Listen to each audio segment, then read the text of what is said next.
Okay, just waiting for people to come through, but I'm gonna get the festivities started here. Welcome to the post game spaces for the Third Intermission podcast. Your boy Dave is on here real quick, and of course, as the hockey news is just jumping on as well, uh, kind of have to look at this whole situation and understand that yeah, this is a little bit tough to swallow. This is a little bit of a tough pill to swallow, but you can't really blame the Leafs for that. You can't really blame. Well, actually, you can, but also Florida just really came to play tonight. Uh, Leafs go down 2-0.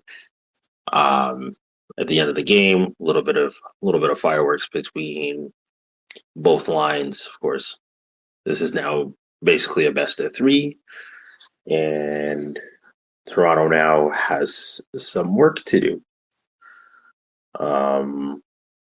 Significantly speaking, Leafs right now are going to try and figure out what's going to happen in this situation as they have a couple days off. And they're going to come back to Toronto to try and see if they can get themselves at least in the driver's seat when it comes to this series and see if they can close it out in game 6 on Friday. Of course, right now, yeah, you'd have to feel a little angry in this situation. I do not genuinely blame you. Genuinely blame any of you. As we're just starting to fill up things here. Leafs did go down 2-0, and it was a very heartbreaking thing to deal with. But you know what? There's only so much you can do when you pretty much come out flat. Of course, Carter Verhaeghe scoring on one of Florida's many opportunistic chances on the power play all game long, all first period long. And, Toronto took some really questionable penalties. Toronto really took themselves out of their game. The penalty kill was great. Nyes had some great scoring chances. Riley had some great scoring chances. Our defense core was actually stepping up. But where was our core for? And this is the same thing we had to deal with during the Ottawa series when we got like 4-0.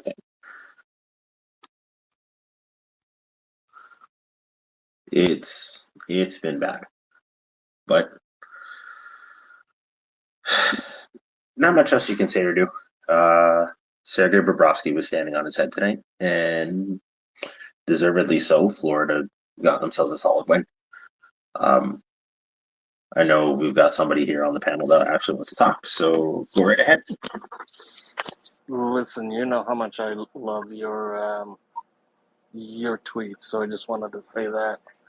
But just look, tonight was a piss poor performance, top down. Joseph Wall was the only one that came to work tonight, and quite frankly, they just need to get their heads out of their bums, and they need to, what Berube needs to do is probably have a early morning practice once they get into Toronto, and they need to fix some things because what I saw on what most people saw tonight was zero effort. Nice, you got to score on those chances. He had time. He had time to make an actual effort as to see where was he going to go. Was he going to go top shelf? Was he going to go below? But he decided to go right where Bobrovsky is strong, which is his glove hand. And it was frustrating to see. It was frustrating to see, honestly. All around, it was frustrating. No, I agree. The fact that Wall actually did his homework today and like kept us in this game, like it's shocking that it wasn't like 5-0, 6-0, 7-0, with the way Wall was taking all of those shots left, right, and center. So can't really blame him for that. Uh, No, and then of course you have to look at the fact that Toronto's defense was still trying to keep us in the game with Benoit and with Tanev and Riley still trying to do most of the work. Riley did have some great scoring chances. Tanev was basically getting beaten up in the defensive zone, right in front of Wall, but he's only one man. Like he can only do so much. Like we weren't really getting much traction from our forwards as well. my As fa- my favorite was Rodriguez going Mhm, like first of all, these guys were chest protectors. Let's be real. A check mhm, like that is not gonna make you crumble, mhm. like you've just been kicked in the gonads. Yeah, So the fact that he crumbled like that, I'm like, look, there's no blood, there's no ill intent. Just get up. yeah. Um, there's only so much you can do. Oh no, Um, I know, yeah, but I know, it's but just I know Berube's f bomb meter is gonna go off the wall tonight, and especially during practice. And quite frankly, it has to be. They got to refocus. The yes. first two games they played in Toronto, Hmm. absolutely stellar. They came to play, and quite frankly, this Hmm. is Walls. This is Walls' net to lose at this point. I don't believe you put in Stolars even if he's ready. This is Hmm. Walls' net to lose. He looked good. He just needs to get the guys in front of him to produce. End of story. Exactly. And you know what? There was only so much. There was only so much that we could have done. Um, No, 100%. and you know what? Like you couldn't really.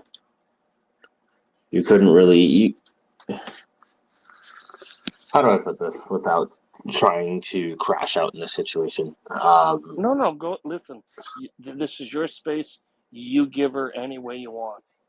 Well, I'm trying not to, implode in this situation because I would much rather.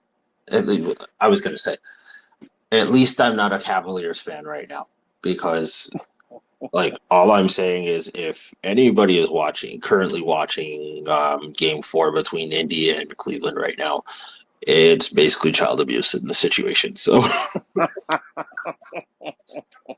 imagine paying good money just to watch your team basically get clapped and put on Pornhub for the world to see, man. Because Yeah, you're basically catching it on both ends, and it's like it is bad. It is bad. Like front and back, exactly, you're getting it in all three holes all at once, man. Like it's that. all three holes. But What's actually the score right now? it's 125 to 97 based off of where I'm looking. There's about like 3:30 left Oh, in the stop fourth. it! It's one. It's bad. It's 127 to 102 now. Well, I'm a little behind on my end, but in any event, yeah, this has been a little tough to watch. You know what? Leaf fans should still hold their heads high in the situation that like we can still manage to get this series. It's just the best of three. The If first to home, get. honestly, at this point, if home ice is going to be the defining Mhm, factor, mhm, then this thing's going to go to 7 games. at least. Oh, it'll go to 7 games, and honestly, uh, if if we can perform in front of our home, all we need to do is win a 2 game series.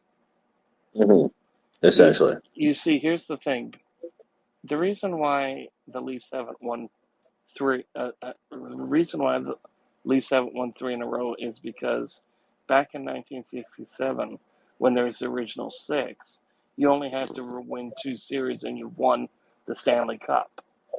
Yeah. So yeah, people are like, oh well, 1967. It's been how many? 58 years. Yeah, I Hmm. understand that. But the game has Yeah, changed, the technology has changed, and the amount of teams have changed. exactly. So you're competing against the best of the best. And my favorite, like I just put up this tweet because this I just found this hilarious. Yeah. Florida fans cheering USA at the end of the game. Well, you've got Sam Reinhart, who's from Canada. You have Brad Marchand, who's from Nova Scotia. Like, Sam Bennett is also Canadian. yeah, Sam Bennett, who's also Canadian.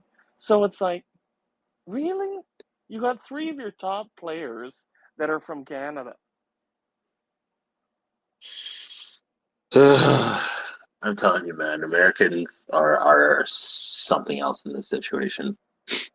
I'll tell you that. Oh, Um, 100%. But I'm not here to talk politics. It's sports, nope, nope, sports all nope. the way. We're not gonna do that tonight. Nope, Um, nope. right now, Leafs need to regroup. There's a couple days off. Wednesday's gonna be rocking at the Big Bank Arena. Um, but let's go through the summary real quick. Carter Verhaeghe scoring on the power play. Of course, this was Florida's third power play of the first period alone. A lot of the a lot of the stupid penalties that Toronto was taking, tripping, interference, high stick, like just very terribly timed high stakes. It was just shitty from the jump, and Carter Verhaeghe finally capitalized on the first. Um, Toronto had some great scoring chances from Matthew Nyes, Morgan Riley, John Tavares, and to a slim extent, William Nylander. William Nylander, of course, still missing the net. Austin Matthews was basically a non-factor. Um, now 22 missed shots all series long. Not sure where he's disappeared to since the Ottawa series, but it is what it is. And then, of course, in the third period, Sam Bennett put the game to bed, scoring the insurance marker late in the third. Of course, a little bit of hostility between Toronto and Florida. Of course, no love lost between these two teams as Florida wins 2-0. Sergei Bobrovsky making 25 saves for the shutout. Very big shutout on his end. Joseph Wall, of course, standing on his head in his own right. Um, Homeboy had managed to make in this particular game alone. Homeboy had managed to make 35 saves, nearly basically nearly passing out at this point. But you know what? It was what it was. And I'm going to correct myself. Bobrovsky made 23 saves as opposed to 25. Toronto was getting outshot 32-13 by midway through the third and still managed to just outplay, outgun, and outclass the Leafs. Uh, and yeah, that's pretty much how it goes. Uh, Toronto losing 2-0, and the series is now tied at 2. Yeah, well, I mean, honestly, I look at this game objectively instead of subjectively. Mm-hmm. That goal by Sam Bennett was absolutely amazing. Mm-hmm. Like he just undressed Joseph Wall. Like just totally undressed him. Like it. There's a reason why Canada won in the Four Nations series. Yep.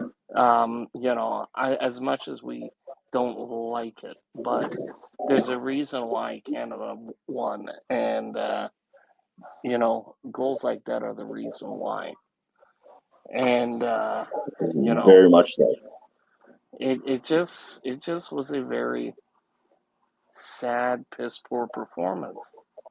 But it's something that you gotta get out of your head Mm-hmm. when you're back in Toronto and you got good old Mike Ross on the mic.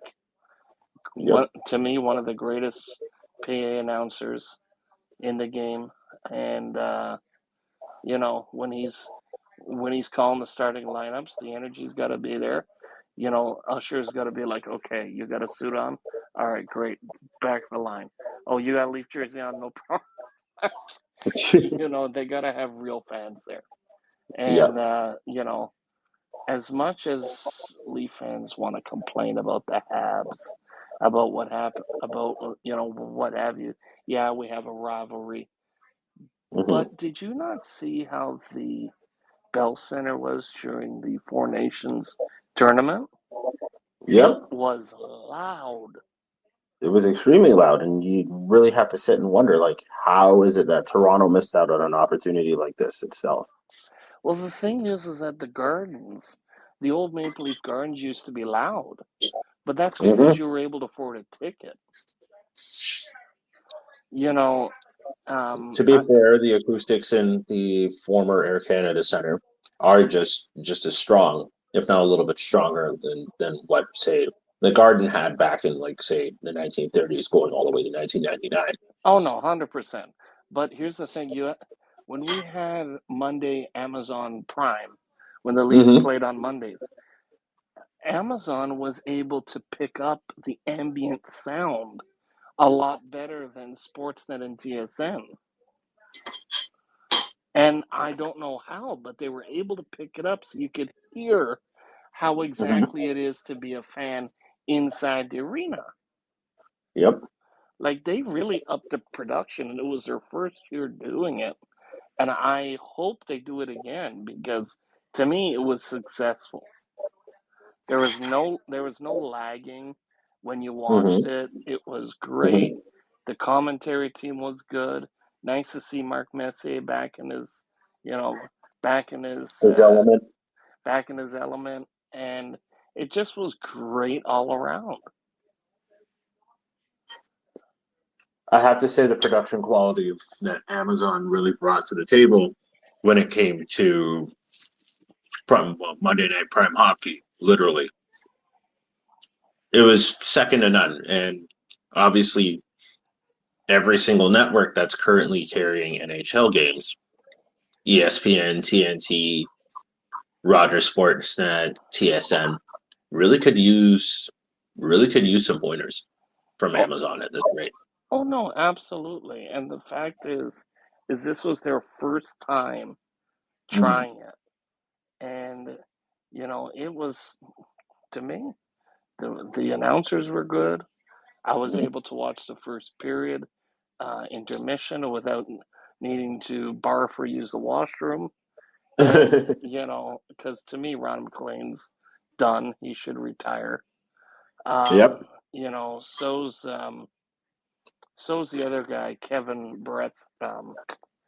Oh Lord, I can't remember his last name. Kevin Baretska. I don't even know. Biesca.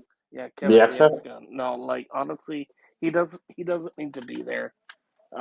You need guys that'll actually intellectually talk about the game, and somebody like a Mark Messier is able to intellectually talk about the game and talk about his time, with New York and with other Mhm. teams, and give that perspective that you don't get anywhere else. Look, I refuse to take hockey advice from someone who has a busted nose. And it's like you look at his face, it's like straight, straight, crooked, straight, straight, crooked, straight.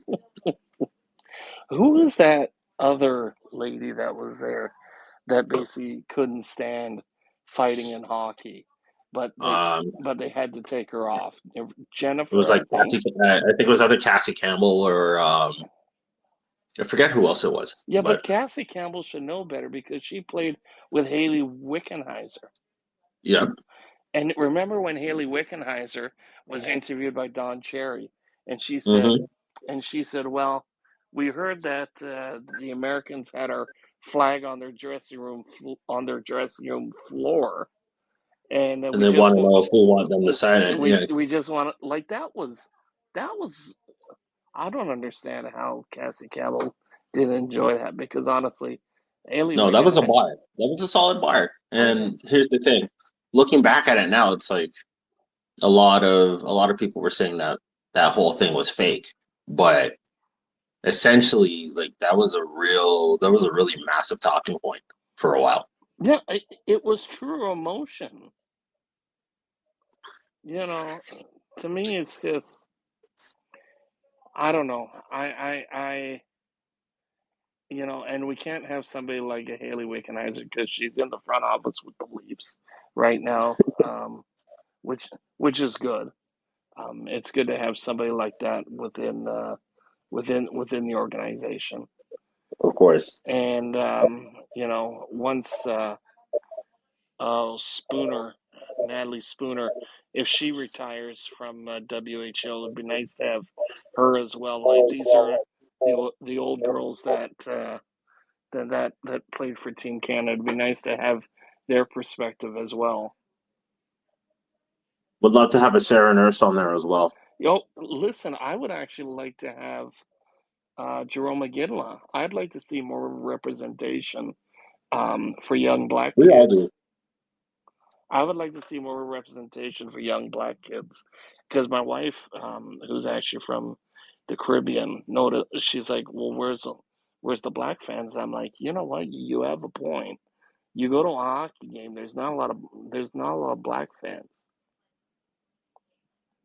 Well, I mean, that's part of the reason why we're here in the first place. So, Yeah, no, it representation does matter, and it would be great to see instead of talking about guys like Kevin Weeks, Ray Emery, Jerome McGinley, hmm um, you know, um, George Larocque, um, the other guy that was on CBC played for oh, David Ember.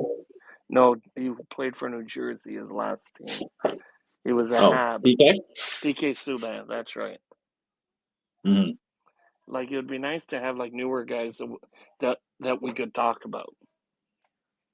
No, I agree. Um, let's dive into a little something here for a second. Um, it's being reported right now that not only a lot of hockey writers, but a lot of hockey fans right now, and this is blowing up on Twitter. Um, a lot of fans are upset on Domi's hit on Barkov, but Yeah. there's a lot of omission when it comes to the amount of headshots that Tavares had been taking. Yeah. Stolarz had apparently taken from Sam Bennett Yeah. during Game One. Yeah. Um, Kachuk's attempted slew foot on Mm-hmm. Mitch Marner, Mm-hmm. um, and essentially just shutting down, or no, just basically either playing dirty or just essentially trying to destroy what's left of this Leafs team. And it's like, psychologically speaking, like I think the Leafs are starting to crack a little bit in this situation because it's like Toronto not only has to deal with dirty play from Florida, they also have to deal with the fact that like none of these calls are coming through. And it's like basically like, do I have to die on the ice in order for you to see what's going on and get a penalty? So And so it's up to guys like Wes McCauley, and he's the only real newer ref that I know. Like, if you would ask me as a kid who I knew as some of the officials, I could name them: Don Koharski, Kerry Fraser, Ray Scampanello, all those guys. Those guys, I mean, I understand Kerry Fraser with the non-call in '93, but at least he'd be a lot better than the guys that are on the ice today. So I mean, it's up to the officials on the ice, but it's also up to and I can't believe I'm even saying the Department of Player Safety, which is actually a complete joke and non-existent. And the fact, no, like in our group chat and like on some of our episodes, we just call it Department of Paris Stupidity at this point. So well, why do I don't understand why you even had a goon or who used to be a goon. That's just like saying Ty Domi's going to be the new Department of Player, the head of Department of Player Safety, or Scott Stevens. You know, so you need somebody. so here's the thing: when Shanahan was running it like nobody's business, um, like a lot of these plays were actually called properly, and like say certain offenses were actually looked at. with the rule book in mind. When Peros took over, it was essentially looked at like, oh, hey, like I need someone who's not going to be by the book in this situation. I just need you to just call shit when I need you to call shit, and this So is essentially what's happening. so Paris is also taking out his frustration against the Leafs because take a look at the stats. Take a look at the Mm-hmm. stats on all 32 NHL teams right now, and or I think it's 33 now. You take a look at the teams that have had most suspensions since Peros took over. I dare you to look at the stats, and I'll even tell you what the stats are. The Leafs are the most suspended team under George Peros. So Can't argue against that. so Um, so you take that in mind, mhm. and the fact that since Bettman has become commissioner, not one Canadian team has won the Stanley Cup. You take those two things in mind, and you don't tell me that's a coincidence. I mean, it's a heavy coincidence, but I'm not going to play into the whole. I'm not going to play into the whole tinfoil hat situation here. Oh no, I'm not Um, even playing in the tinfoil hat. I'm just saying that you had a guy who who has no hockey experience talking about mhm. the talking about Gary Bettman and Mr. Daly. They have no hockey experience. All they care about is what the owners are making and making sure the Mhm. owners make a profit. And they don't really care about the quality of the game. So that's what you Yep. get when you don't care about the quality of the game. When you have guys in Yep. the office, such as Peros, such as Bettman, such as Daly. Like, did you look at the new lottery draft system? First of all, with golf balls, that made no sense, and and secondly, it made no sense in how they did it because I'm trying to follow the board and I'm trying to text my buddy who's a Flyers fan, and I'm like, okay, I think the Flyers are still. Wait, hold on, no, we're like, I couldn't understand it. So Yeah, it's it's outright mind-boggling at this rate. So there's only so much fans can deal with in this situation. like Or I no, don't. there's only so much that we can all deal with in this situation, and it's just I don't know if Bettman needs to retire or him and Bill Daly basically just need to take a really long vacation where neither of them just get to leave the country they're vacationing in at this point. But like, So if you it's insane with these two, and you know what? Like we've had this for like 30 plus years. I think it's time for some new blood in the NHL. like I actually feel bad for Gary Bettman because you look at him, he looks ill. Seriously, and I'm saying this with the utmost sincerity. He looks ill. He looks like he has onset of Parkinson's, and I truly think he needs to look after his health. I think Mhm. him being the commissioner of this league has gotten to him, and he needs to look after his health. Look, if he has a family, great, look after your family. But I think your health comes first, and just take a page out of some of the commissioners of CFL and NFL, and even the one that was before Adam Silver with the NBA. There's a time when you need to retire. Yep. And I think now's the time for Bettman to be like, you know what? I think, my health's deteriorating. Because I look at him, he's constantly shaking. He doesn't look good. Mhm. And I'm quite concerned the guy's going to drop soon at any moment. And so you're right. It's time for a change. It's time for somebody who actually cares about the game, who cares about the quality of the game, not the quality of and how much the owners make, but the product that the fans see. No, I get it, and I think that's a very significant conversation for a later date. Um, that's something we can definitively talk about, say, on another episode of the show. So that's something that we will have to address, say, later on, as soon as the Stanley Cup playoffs 100%. are done.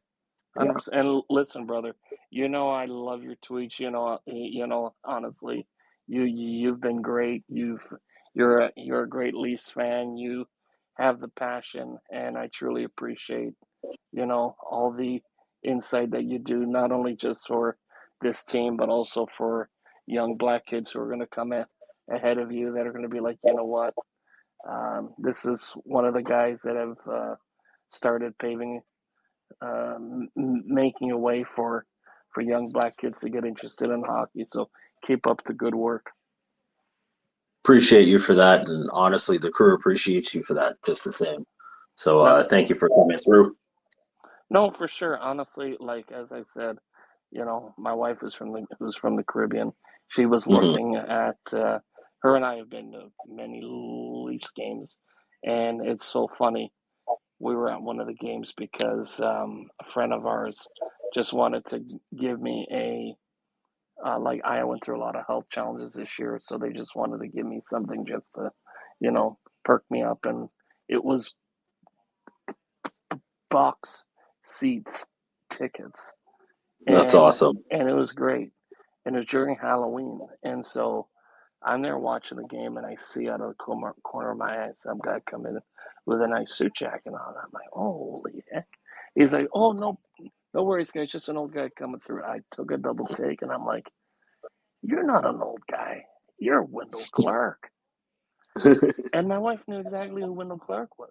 So, you guys are doing a great job in just paving the way for young kids, young black kids, to be like, you know what, you know what, we don't necessarily just need to like football or basketball. No, we want to like hockey as well, and hockey's a good sport, and let's get ourselves involved.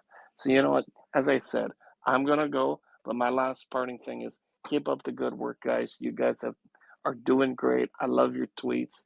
Keep it up. And honestly, I talked to Carlton this year, as you see by my profile picture. I got to meet my hero. Some come in No, capes, some come in tights. Mike comes in the form of a polar bear. And I told him straight up, I said, 1 year we're going to see the Leafs will raise the cup and you'll be down there with him. And he appreciated it. yeah, So, honestly, let's not get over panicked, but hmm, let's panic a bit. yeah.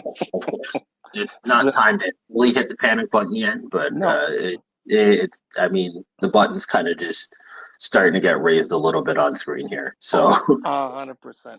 But listen, have a good night and you have yeah, a you great too. week. And if you want to do this again on Wednesday, let's have her. We'll definitely have something for you on Wednesday. Anyways, thanks for coming through. You as well, eh? Yep. Bye. All right. So other than that, if we have anybody else who wants to speak now or forever hold their peace in regards to the Leafs, of course, uh, just coming up on 11:03 Eastern Standard Time. Leafs lose Game 4 by a score of 2-0 to the Florida Panthers. Sergei Bobrovsky making 23 saves for the shutout. Sam Bennett and Carter Verhaeghe both scoring goals for the Florida Panthers. Leafs were essentially not held to just 23 shots. In fact, they were getting outshot 32-13 midway through the third. Were essentially just taken out of their game. Big story coming out of the end of Game 4. Max Domi may apparently be looking at some supplementary discipline as there was a hit from behind on Alexander Barkov. Um, Near the end of the game. Domi, of course, was ejected. Of course, with about 2 seconds left in that game, and he is potentially to have a hearing with the Department of Player Safety come tomorrow morning. Of course, Game 5 goes down in Toronto on Wednesday night. Leafs are going to have to find a way to respond after coming out lackluster in this situation. And as it was previously stated earlier on when William was here, the Leafs have not won 3 in a row all season long. Um, that is something that is going to have to change.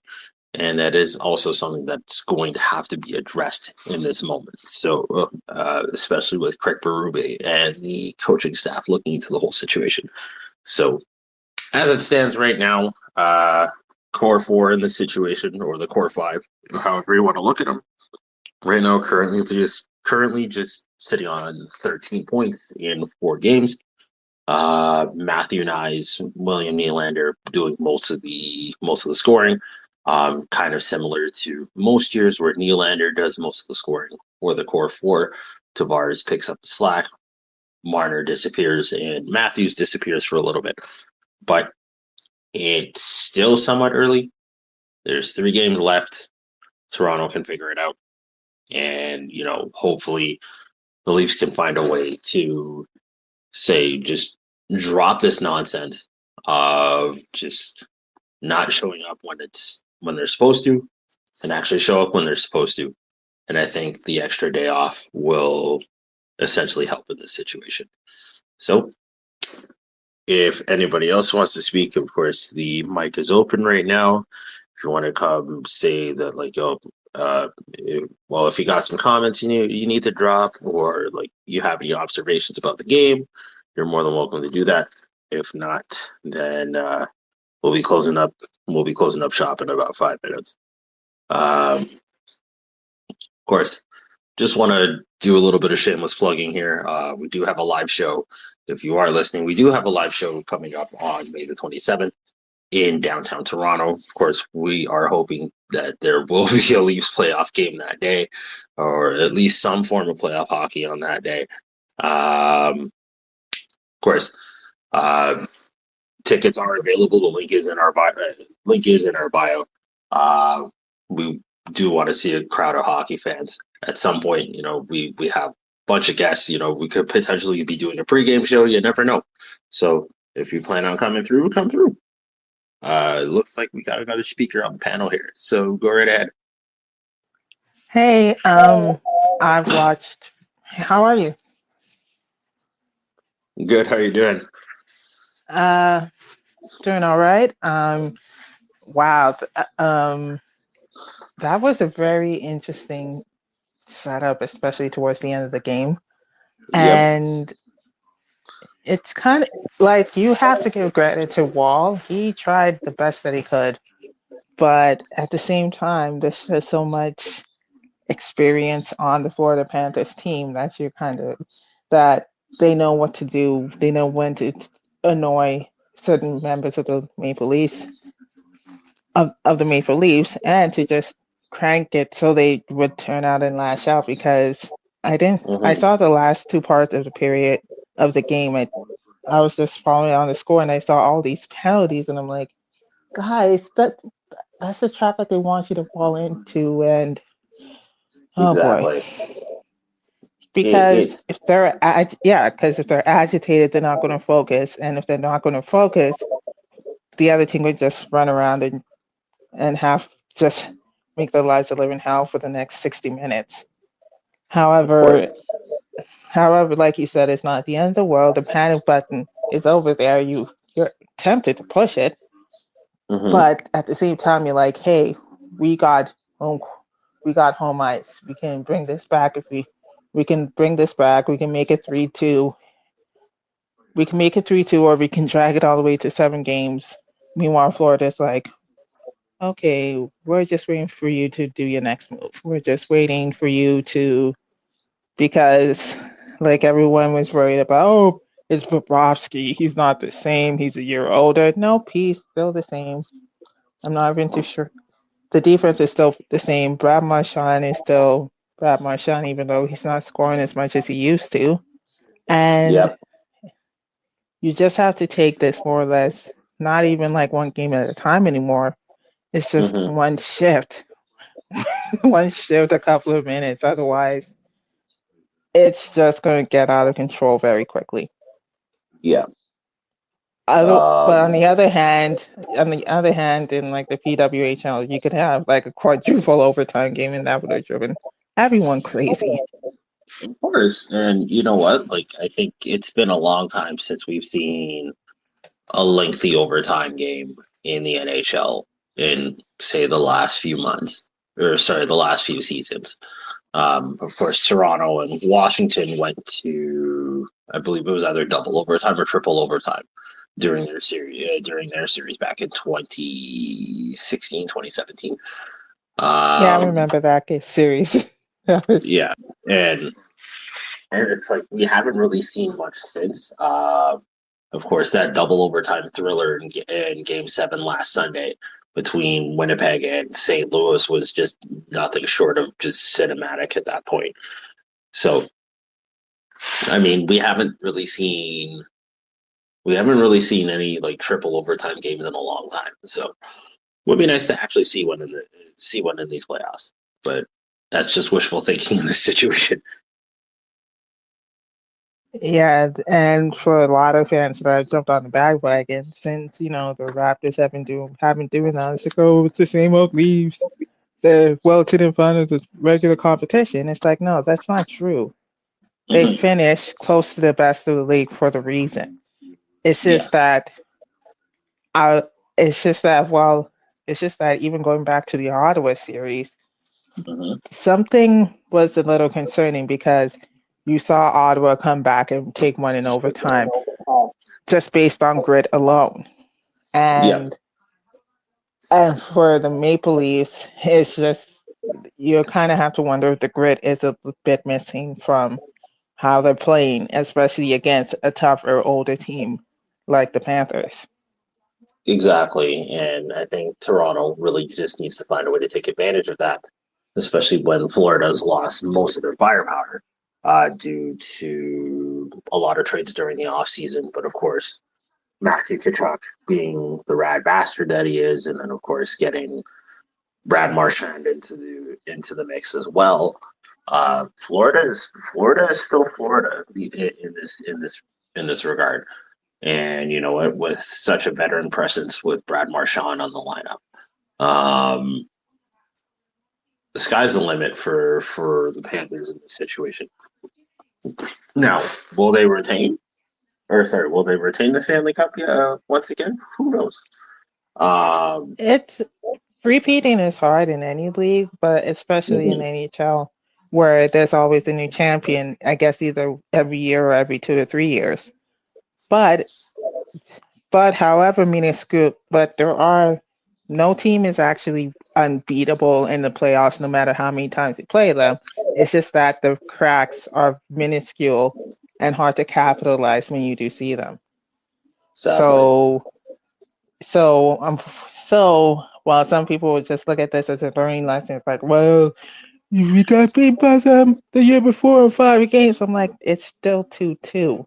You still have a chance to come back home and just come back home, get the crowd behind you, get the arena behind you and cheer and actually win 2 games before you have to come back here eventually for either what will be a series clinching game or just a way Yes. to extend yourself so you can go back home to Toronto and win.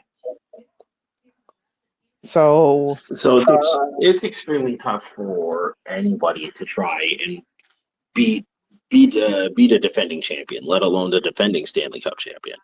And of course, Florida is no slouch in the situation. In we weren't going to win in 4 games. Let's be honest. Like even though I did a whole whackload of shit talking about saying like, oh, Pink Panther, Black Panther, Florida Panther, Carolina Panther. I don't give a shit. Leaves in 4, but of course, in this situation, it's like you knew that Florida was going to come out and punch back. And I did say this in a couple episodes. I did say this previously. It's going to be like how Toronto and Philly was when the Raptors had their championship run back in 2019. Um, Philly punched us in the mouth a couple of times. Toronto punched back. We tied it at two apiece in Game 4. Took Game 5 at home. Philly took Game 6 while we were on the road, and then it led to one of the most epic Game 7s in NBA history. And of course, the only buzzer beater in Game 7, the only Game 7 buzzer beater in NBA history literally came out of that. Obviously, the NHL has had some Game 7 magic. In fact, one of the most cinematic buzzer beating game tying goals in NHL history, of course, came, like I said, last Sunday with Cole Perfetti scoring on Jordan Binnington, the bane of everybody's existence. But you know what? It was one of the most beautiful things you could have ever seen, because like even a casual fan was sitting there just like, holy shit, if this is playoff hockey, I want more of this. And you know what? It did wonders for, not only does it do wonders for the game, it also does wonders for just the regular sports fan in general. Now, will we be able to see something like that in Toronto? Maybe, maybe not. You never know. So with that said, I'd say it's still up in the air as to what's going to happen. Game 7 does go down next Sunday, in Toronto, and that's if we go to a Game 7. If Toronto can get it done in 6, they'll get it done in 6. If Florida apparently gets it done in 6, they'll get it done in 6. But right now, we're currently looking at a best of 3 in this situation. And that's all you can do at this point. Exactly. So, other than that, it looks like we're gonna close up shop because it's only just me. It's only just me, and of course yourself in this situation. So, folks, we're gonna end this Faces Off early tonight. Join us again for post-game coverage of the Leafs Panthers series, as we're just trying to, I guess, wrap our heads around the situation. Of course, those who tuned in, thank you very much. Those who spoke, thank you very much. And if you're listening to this right now, just want to say thank you for letting us grace the space in between your head top. We will be back with another episode. Until next time, folks. We'll see y'all at Game 5. Deuces. Peace.